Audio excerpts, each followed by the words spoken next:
Now, this one is important, classroom management. There's so much I wish I could teach myself 10 years ago when I first started teaching, and I'm just going to dive into it. You should realize that if you went to a chaotic school, or you student taught in a school that was just chaotic all the time, you might be used to chaos, and that's not a good thing. If you were expecting kids to be loud, if you're okay with rowdy behavior during a class, that's going to be a habit you need to break. So you need to start expecting students to be in their seats paying attention while you are teaching, because like I said before, being strict is the easiest way to be a teacher. It's by far the preferred way to be able to teach your content, control your classroom, and have some fun. If you're not being strict with your students, they're slowly going to slip out of your grasp until it's no fun at all to be in there with them. And if you're not in control of the classroom and you try to start having fun, it all falls apart. So how to be strict? Number one, expect the respect of your students. Expect them to be listening. Expect them to address you the correct way. Expect them to respect you because you're respecting them. And follow through. Whenever you are asking them or saying, all right, if you're doing this in the hallway, then I'm going to do this, you need to follow through. And as hard as it might be, don't give any warnings past, if you understand this rule, here is the consequence. I'm not going to give you 2 warnings. I'm not going to remind you again. I'm just going to do this. If students realize that if you don't give them warning after warning after warning before you do a consequence, if you just do the consequence, no matter how small, maybe it's just moving them in the seating chart, maybe it's whatever that school has set up, if you don't give them a warning, then they're not going to try to push you any further than that, because they don't want to find out, what it'll take to get you to call their parents, for example. So the more you give warnings, the more kids will take advantage of you and take advantage of it and start gaming it. And then as soon as you try to dial that back, kids will start doing more subtle things and gaming even more so. I think warnings are about the worst thing a teacher can give out. So on that same vein, use the seating chart. If you have kids, boy, girl, take that open seat, and as soon as there's somebody who didn't take your reminder very seriously to stop talking, when you reminded them, hey, I expect you to be listening to me, if they're talking again, move them to that seat. Don't have to do any more. You don't have to do any more than just, I expect you to be talking. Maybe you can. I expect you to be listening to me while I'm teaching the class. Maybe you can focus better over here. That's all you need to do, but all the other kids realize that you mean business. Next up, don't argue with students. The answer is no. No, the answer is no. You don't. If someone comes back and says, well, last week, blah, blah, blah, say no. The answer is still no. I understand that. The answer is no. As soon as you start engaging and trying to rationalize or reason and say, well, last week, here's why, and here's why, that kid's going to come back with something else, and then they're going to say something else. And if you are arguing, it's only going to make you lose some of the control of your classroom. If you don't argue, you don't lose that control. I'm sorry that you feel that way. The answer is no. You need to be doing this. Next up, I would say sweat the small stuff. If there's a kid who is loudly tapping their pencil, if you ignore that, then the other kid's going to want to do it, and then you've got a problem on your hands. I sweat the small stuff in my classroom, but I'll have a lot of fun with my students. I let them know what I expect. I'm very straight up with it. I say, I expect you to be listening when I'm addressing the entire classroom. There are times later when you guys can be chit-chatting, it's fine. But if you let the little things go, then they'll have a lot of little things, and that's a big thing. So I'd say sweat the small stuff. And as a part of that, if you're doing something fun, I let misbehavior kind of wreck our fun. So if we're having a fun conversation or doing something neat and someone starts misbehaving in some way, I kind of take away the fun, and all the other kids are like, oh, hey, stop doing that. And they start policing each other really quickly if the fun things go away as soon as there's someone out of line. So this is a part of being strict, and kids will start policing each other if you take the fun things away as soon as someone's not behaving the right way. So this is a lot, isn't it? I've got notes down below this video, so if you're writing these down or if you're trying to keep up, you might have to watch this again, because I'm going through such important information. There's other stuff you can do as a classroom enters. If your students are entering really noisily, I've done this with 8th graders where I say, guys, this is unacceptable. You were a little noisy yesterday, but today it's ridiculous. So we're going to go in the hallway. We're going to line up and we're going to try it again. And I expect you to be respectful.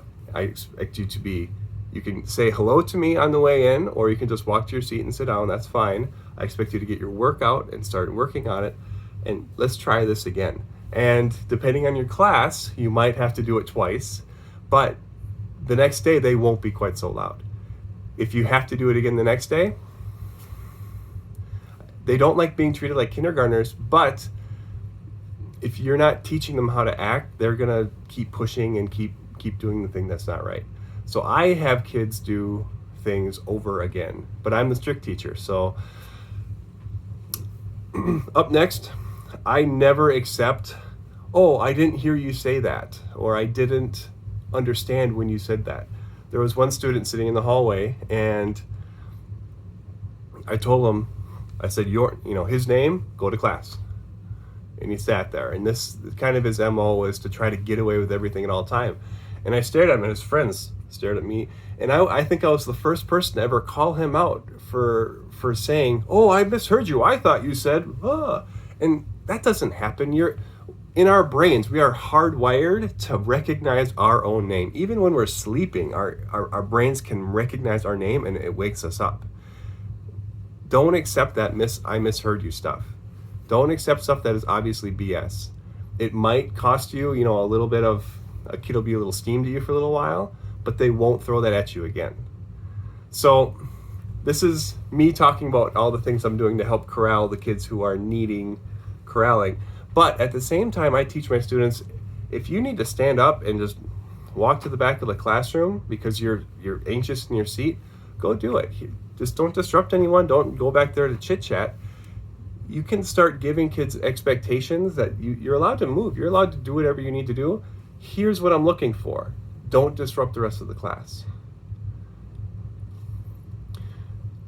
A really important thing that comes up in classroom management all the time is avoiding power struggles. So if you have a student and this student needs to go to the office because whatever had been happening is going out of line, instead of saying go to the office, and then the kid is ignoring you and you're in a power struggle that you're losing because the kid isn't going, say something more like, I need you to go to the office. If you don't start going to the office, I'm going to be getting on the phone to call the principal to come and get you. So are you going to go to the office, or am I calling the principal? Okay, so since you're choosing to stay here, now I need to call the school resource officer or the principal to come and get you. And just be very straightforward. If you give a choice, it's not you being defied and then you having to backtrack and lose a power struggle. It's the kid is making a choice. Here's what's happening next. If there's a student who's giving you a hard time, the teachers around you are going to have the best advice for how to deal with that specific student. What's worked in the past, what you might want to try. They're going to be able to help you troubleshoot it. Now, everything I've said so far is how to be strict and how to deal with the misbehaving students, so this might come as a surprise.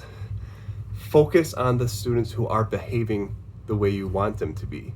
So if there's 20 students and we're having a fun time, but there's 2 other ones who are trying to get your attention, trying to, rile someone up, move over by them, but then praise someone for what they're doing that's correct, and or find that person who's doing the wrong thing and talk to them about the right thing they are doing. Hey, I see you're working on your homework, and you're talking about what you want them to be doing, you're talking about the thing you expect, and you're giving attention to the things that you want to see. Those students, I was a really quiet student, those students who are really quiet in your class wouldn't mind being noticed that they're always listening to you and they're always following directions. Those other yahoos are always getting attention for what they're doing wrong, but I'm never getting attention for what I'm doing right. And if you can start getting it in your head that I'm going to focus on these students who are doing the right thing all the time, not only will you be teaching the kids what to do, but you'll be giving those kids attention who should be getting your attention. Last thing, positive after difficult days. The next day, if you have a difficult day with a student, it's really important to show that kid that you've done a reset. And sometimes I tell students, hey, I've got a really short memory. So yesterday was yesterday, but today we're going to do this, and it's going to be a great day because of this. And showing that you have a short memory and you're willing to move on, and that kid can now choose to do the right thing, is a really important step. So if you do have an interaction with a student that's negative, sometimes explicitly saying, yeah, we had a rough time yesterday, but here's why today's going to be better. And it's really important to reach out like that. I know this has been a long video, but it's a really important topic. If there's something that I missed or something that someone wants to know more about, I'd love to hear about it. Look me up on social media, but start practicing what you're going to say in your head. If a student is doing this, okay, how do I frame this positively? Or how do I ask them to do it? Or how do I not argue back if a student's coming at me with, well, what about this? And you're so unfair about this. The answer is no. The rule is no. Self-talk can be really helpful before you even get started teaching.